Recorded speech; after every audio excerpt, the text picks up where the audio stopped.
ministras, ministros, todos aquí, funcionarios del Gobierno Nacional, periodistas, aquí tenemos casi una manifestación de periodistas de los diferentes medios de comunicación nacional e internacionales. Aquí está nuestro ministro del Interior, Hernando Alfonso Prada, el ministro de Relaciones Exteriores, Álvaro Leiva, el ministro de Hacienda y Crédito Público, José Antonio Campo, ministro de Justicia y del Derecho, Néstor Iván Javier Osuna, la ministra de Agricultura y Desarrollo Rural, Cecilia López Montaño, ministra de Salud y Protección Social, Diana Carolina Corcho, ministra del Trabajo, Gloria Inés Ramírez, ministra de Minas, Irene Vélez Torres, ministro de Comercio, Industria y Turismo, está encargado Luis Felipe Quintero, ministro de Educación Nacional, Alejandro Gaviria, ministra de Ambiente y Desarrollo, María Susana Muhammad, ministra de Vivienda y Ciudad y Territorio, Marta Catalina Velasco, ministra de Tecnologías de la Información y Comunicaciones, Sandra Milena Urrutia, ministro de Transporte, Guillermo Francisco Reyes, ministra de Cultura, Patricia Ariza, ministra del Deporte, María Isabel Urrutia, ministro de Ciencia, Tecnología e Innovación, Arturo Luis Luna, secretario jurídico de la Presidencia de la República, Vladimir Fernández Andrade, consejero presidencial para las regiones, Luis Fernando Velasco, consejera presidencial para la Juventud, Gabriela Pozo Restrepo, consejera presidencial para la Equidad de la Mujer, Clemencia Carabalí. Con este equipo hemos asumido estos 100 días de trabajo intenso, interesante indudablemente, pero que hay que meter en el contexto que corresponde, porque hasta ahora nosotros, la señora vicepresidenta, hasta ahora nosotros hemos gobernado con el presupuesto en el último tramo que dejó el presidente Duque aprobado el año pasado y por tanto con su plan de desarrollo aprobado por el Congreso de la República y que se extiende hasta que se apruebe el nuevo plan de desarrollo Colombia, potencia mundial de la vida. En ese contexto, que es el que le corresponde a todos los presidentes y ojalá presidentas de Colombia, bajo las normas vigentes, es que se celebran los tales 100 días de gobierno. Es decir, es más una aplicación, una administración que hace un presidente elegido del programa de gobierno del presidente anterior. Esa tensión, cuando se trata de proyectos políticos diferentes, implica moverse dentro de ciertas arenas para tratar de ir construyendo los pilares de lo que será el gobierno. Es una construcción con lo que se tiene, que no estaba pensado en función de esos nuevos programas, para que esos nuevos programas vayan cobrando por lo menos las iniciativas, los pilares fundamentales que se desarrollarán en los años por venir. Y eso hemos hecho con este equipo que aquí hemos designado. Cuando hablamos de Colombia, potencia mundial de la vida, el tema central, la vida, tiene dos connotaciones necesariamente. La vida es vida humana y es vida natural, vida de la naturaleza, animal o vegetal. Vida humana y vida de la naturaleza. En campaña, estos dos conceptos que se conjugan en la vida del planeta, de la vida en Colombia. Colombia como el depositario del 10% de las especies animales, vegetales y de una diversidad cultural de una historia en relación a la vida humana, pues bien merece la pena ser potencia mundial de la vida. Hay cosas que acortan, que ciegan la vida, que la matan. Y hay cosas que pudieran potenciarlas. Las políticas públicas pueden ser medidas, y cada vez más en estos tiempos de crisis climática, como una especie de prisma que se coloca para ver si una política pública potencia la vida o si una política pública la apaga. Hoy la política no se divide en derechas o izquierdas, sino que se divide de acuerdo a ese prisma, en si puede potenciar la vida o puedes ayudar a apagarla. Tiene que ver con algún concepto que el fundador de la psicología, Freud, mencionara, la diferenciación entre el tánatos y el eros. El eros como la pulsión de la vida, decía él, y el tánatos como la pulsión de la muerte. Alguien diría, no, pero ¿cómo se le ocurre a Petro si es que quién va a estar en contra de la vida? Pues estamos presenciando los primeros tiempos de una posible extinción de la vida por culpa de políticas públicas en el mundo. Ni más ni menos, esa es la calificación de los tiempos que estamos viviendo, es la tensión que se vive hoy en todo el planeta Tierra, es lo que está ocasionando los hechos que la prensa todos los días muestra como noticias del mundo o como noticias colombianas. El que tengamos hoy 500,000 de personas víctimas, afectadas, damnificadas por una ola invernal, no tiene que ver con un tema natural, geológico. Esa agudización, el vivir en la ola invernal más cruda desde los últimos 40 años, tiene que ver con unas políticas públicas. La mayoría mundiales, ni más ni menos la composición química de la atmósfera en términos de partículas de CO2 equivalentes, que tienen que ver con un modelo económico, una forma de producir y de consumir específicas en una parte de la historia de la humanidad, muy pequeña para toda su historia, pero determinante porque la puede matar. Creo que nunca antes la especie humana había estado tan cerca de su extinción que cuando logra 8.000 millones de personas en el planeta Tierra, que es la llamada crisis climática. Políticas públicas que pueden entonces matar y políticas públicas que pueden hacer entonces vivir.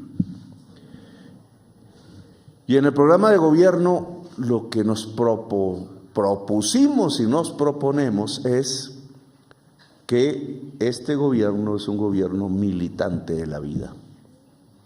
Y en sus dos aspectos, la vida natural, para lo cual propusimos un conjunto de medidas que tienen que ver con la justicia climática, unas nacionales, otras luchas mundiales, y un bloque de políticas públicas que tienen que ver con la vida humana en Colombia y que se centran alrededor de un concepto que se llama justicia climática, justicia social. Justicia climática y justicia social son las bases para lograr que Colombia sea una potencia mundial de la vida. Ese es el programa de gobierno.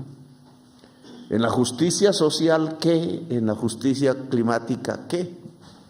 Allí se desencadena una multitud de políticas públicas, parte de las cuales hemos asentado en estos meses, en estos 100 días, hemos impulsado, están en plena construcción. Aún algunas aún no pueden ver la luz de la política, en tanto será el año entrante que puedan ser impulsadas, como reformas de ley o como decretos o como políticas públicas concretas. Justicia climática y justicia social tienen que tener una base de financiación. que no es solamente los tributos que le llegan al Estado para financiar en concreto las políticas públicas, sino que tienen que ver con el conjunto de la economía de donde salen los tributos. Los tributos están determinados no solamente por la ley tributaria, sino por la base económica del país. Y la base económica del país, eso que llamamos la economía, fue propuesto en la campaña electoral, debe transitar hacia una verdadera creación de riqueza sostenible. La producción. Y la producción es la agricultura, la industria, el turismo y en el siglo XXI ese tipo de producción generadora de riqueza tiene que ver fundamentalmente con el conocimiento por una parte y por la otra con la sostenibilidad en el planeta Tierra, lo cual provoca un concepto famoso en las COPs, pero poco discutido en Colombia, que es la economía descarbonizada. Salir de una economía extractivista y pasar a una economía productiva descarbonizada. Esa es la base de la financiación, de la justicia social, de la justicia climática y por tanto lo que puede originar una potencia mundial de la vida en Colombia. Bueno, en estos 100 días, ¿qué ha pasado con eso? En estos 100 días hay una serie de hitos que se han podido producir en el conjunto del trabajo de este equipo aquí presente. Unas más avanzadas, otras no tanto. Aquí hay un resumen de esos hechos que ya ocupa varias páginas. Entonces, aquí se relatan 50 hitos. Iban a poner 100, pero entonces no da para hacer la conferencia de prensa, entonces pusieron 50. ¿Me tocaría leerlos? Sacamos la espada de Bolívar e iniciamos el gobierno del cambio. Recuperamos la espada de Bolívar e iniciamos el gobierno del cambio.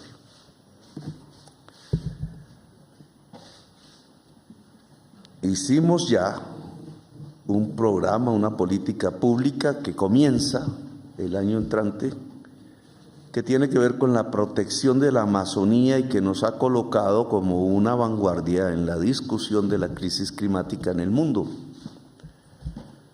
Se aplicarán $200 millones cada año por 20 años a través del mecanismo de vigencia futuras para proteger la Amazonía a través de pagos al campesinado y a las reservas, a las comunidades indígenas para convertirlos en una fuerza revitalizadora de la selva. Los indígenas ya lo son. 3. Se han realizado más de 34 diálogos regionales vinculantes en toda Colombia. Son 50, porque dividimos en 50 territorios el país. Y eso ha logrado que participen más de 200,000 personas, 200,000 personas colaborando, aportando, discutiendo su visión del territorio en el que vive para trasladar al gobierno nacional posturas comunes que harán parte del Plan Nacional de Desarrollo.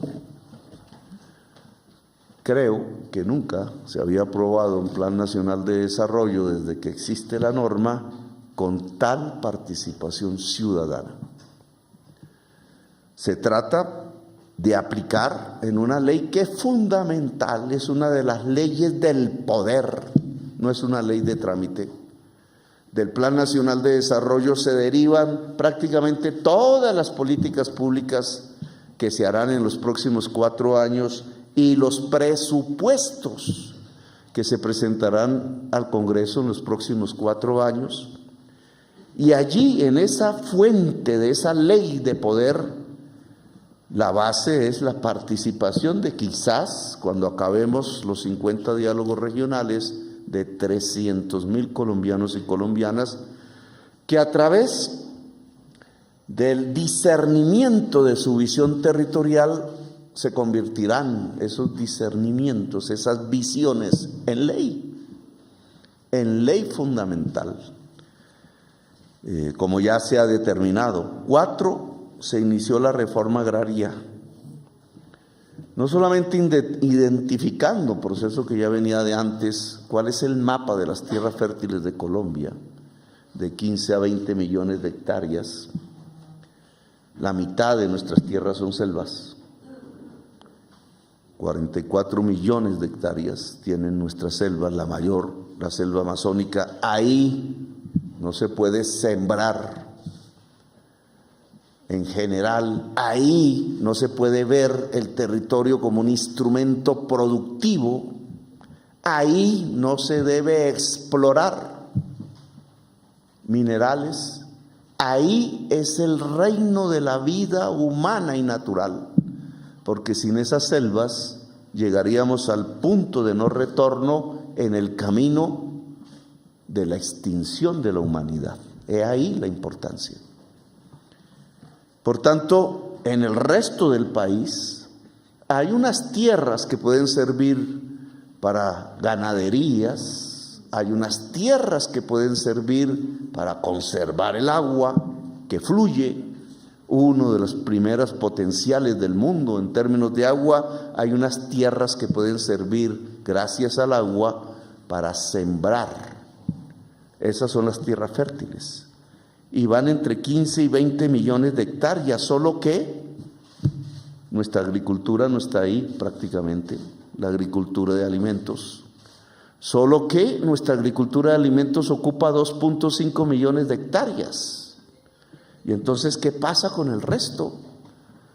Que no están en las tierras fértiles, sino que están en las montañas, los campesinos, a veces en los bordes de la selva, a veces en los bordes de las aguas, en territorios inundables. Pues que estas 15 o 20 millones de hectáreas fértiles han sido acaparadas en la historia de Colombia y tienen solo unas ganaderías extensivas, porque aquí el móvil no ha sido el que la tierra fértil es un instrumento para la producción y tiene una función social que es alimentar al pueblo y a la humanidad, sino que simplemente son un sinónimo de poder. Con los poseedores, detentores y propietarios de estas tierras hemos llegado a un acuerdo, que es el punto 5. En general, bajo el gremio de Fedegan, se ha logrado un acuerdo para comprar 3 millones de hectáreas, las más fértiles de esas tierras usadas en ganadería extensiva, y entregarlas al campesinado. Esa es la reforma agraria y el punto 1 de los acuerdos de paz con las FARC. 6. Se radicó en el Congreso el proyecto que crea el Ministerio de la Igualdad y está en proceso de discusión. Igualdad que tiene que ver con los territorios, muchos excluidos desde hace 2 siglos, que tiene que ver con la mujer, que tiene que ver con los grupos étnicos, muchos ancestrales en Colombia, que tiene que ver con los grupos con diferenciaciones en sus opciones sexuales, que tiene que ver con las juventudes excluidas de Colombia, etc. 7. Este gobierno tuvo nombramientos inclusivos. En la Casa de Nariño ahora la recorren indígenas, afros, jóvenes. El Congreso de la República, por otras circunstancias, ya está recorrido, yo le digo, por mochileros y mochileras, por gente que nunca entraba al Congreso y que hoy se sientan en las mesas que tienen que ver con las asesorías para hacer proyectos de ley y que tienen que ver con los congresistas para hacer las leyes.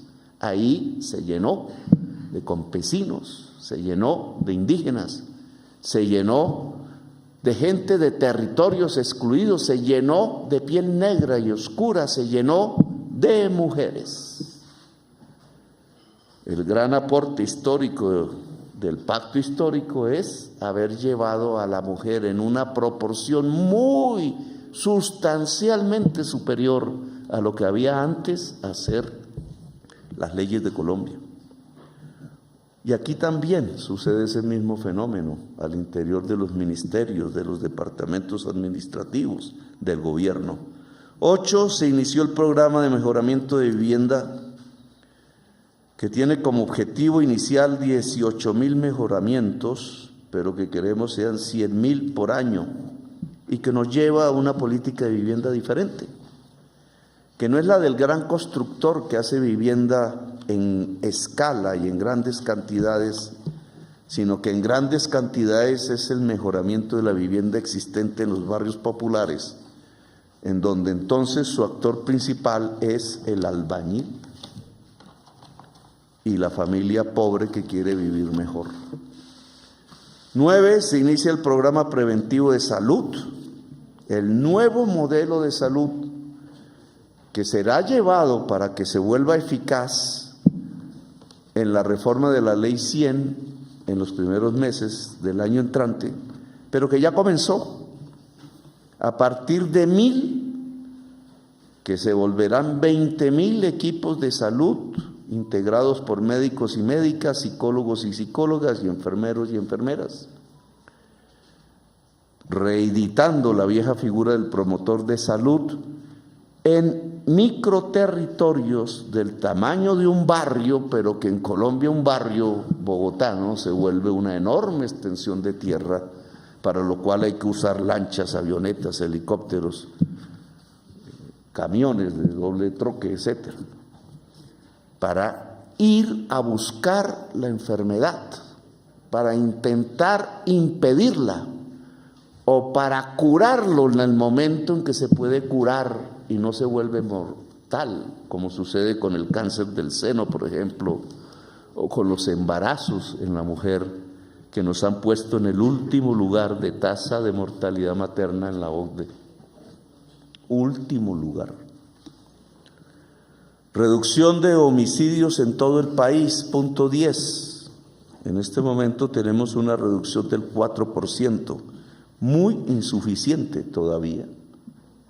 Y aquí se mide la política de la paz total.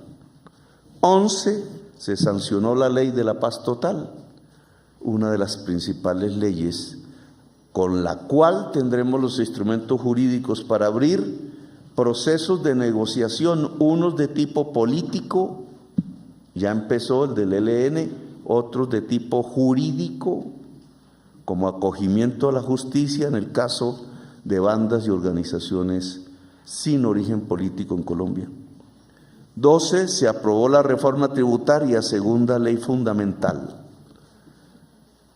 que busca extraer de la economía que tiene que transitar hacia la producción y la descarbonización, busca extraer de esa economía unos recursos que financien la justicia climática y la justicia social. Sin esta reforma tributaria no tendríamos esos recursos. El equipo económico del gobierno logró su aprobación en el Congreso de la República, aún falta la fase de conciliación. Aquí aumenta automáticamente la capacidad del país para pagar sus compromisos internacionales de deuda. Si se junta con tener que elevar el precio de la gasolina, porque el gobierno anterior no cumplió con la deuda con Ecopetrol, pagando el diferencial entre el precio interno de la gasolina y el precio por el cual Ecopetrol importa la gasolina o compra el petróleo a precios internacionales dentro del país. Estos dos mecanismos elevan sustancialmente la capacidad de pago de los compromisos internacionales de Colombia. 13, compromisos internacionales que se agravaron porque el país vivió un sobreendeudamiento en los años que acaban de pasar.